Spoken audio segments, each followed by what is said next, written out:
Fala pessoal, aqui é o professor Thiago, este é o canal Físico-Química em 5 minutos e no vídeo de hoje eu vou falar sobre trabalho reversível.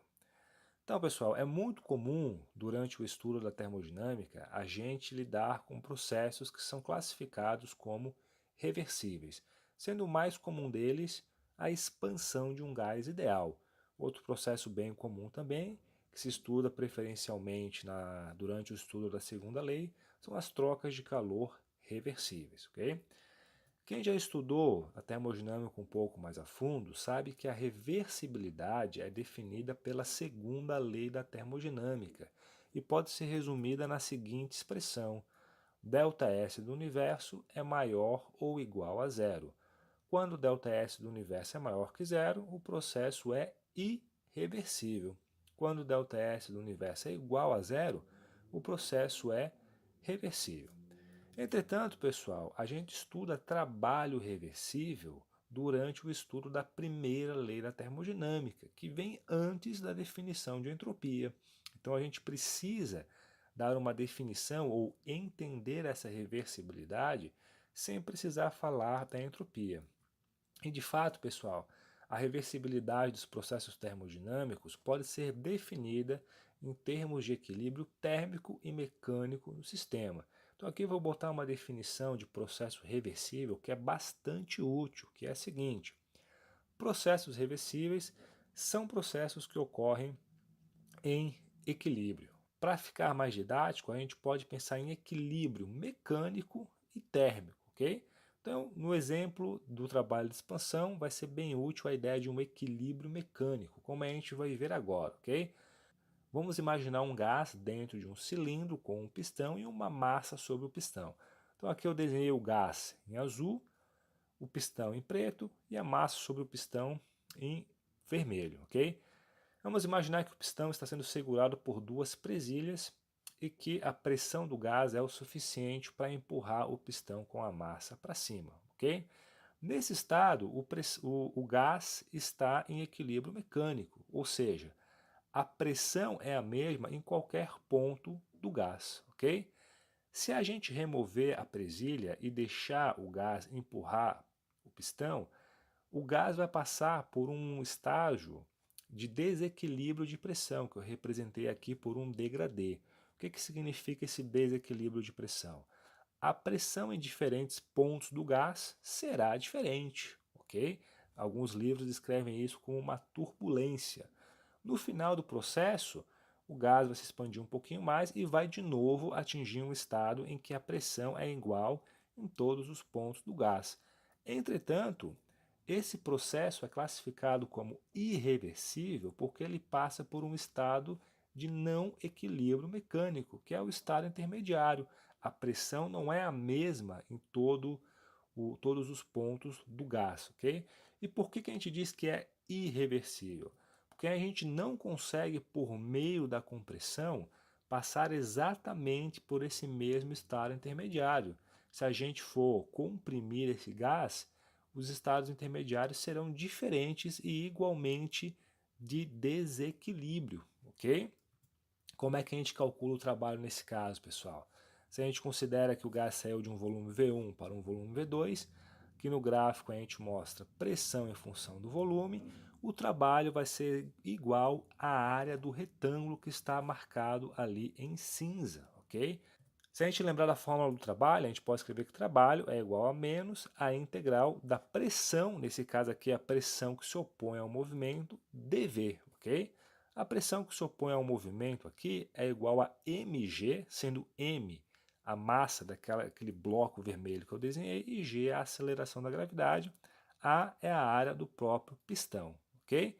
Nesse caso aqui a gente vai chegar nessa fórmula bem simples, trabalho é igual a menos. Poderia escrever aqui pressão oposta, deixei bem claro que é mg dividido pela área, ΔV. Só um ponto bem claro para você não ficar confuso, alguns livros mostram essa fórmula sem um menos, ok? Porque esse sinal vem de uma convenção. Então se você vê uma fórmula para o trabalho irreversível sem um menos na frente, também está correto, ok? Agora, pessoal, para que o gás possa se expandir sem passar por estados de desequilíbrio de pressão, é preciso considerar uma diferença infinitesimal entre a pressão do gás e a pressão que se opõe à expansão. E para deixar bem claro, isso é evidentemente uma situação idealizada, ok? Então esse é um ponto bem importante. O trabalho reversível é um trabalho idealizado, ele não existe na realidade, ok?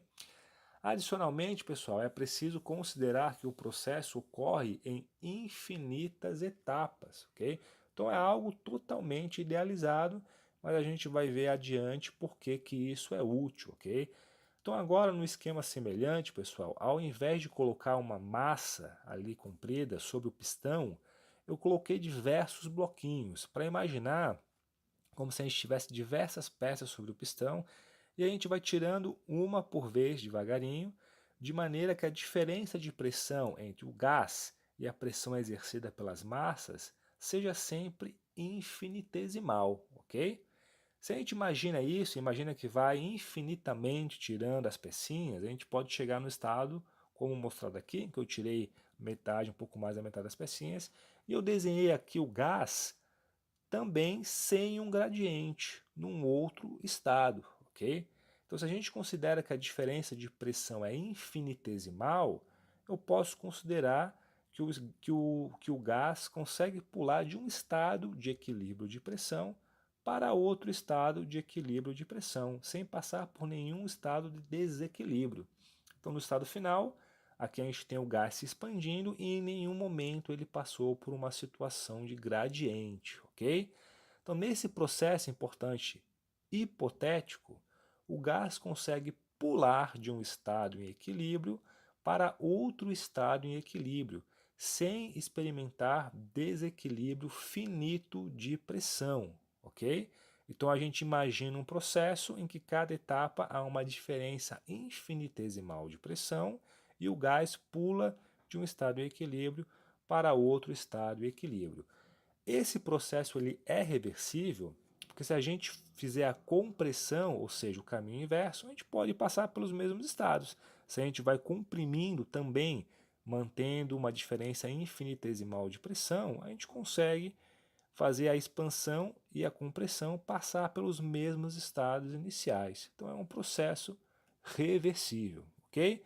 Aqui, pessoal, o diagrama mostra um diagrama de pressão por volume, que nesse caso, o trabalho realizado para os mesmos V1 e V2 é toda a área sobre a curva, ok?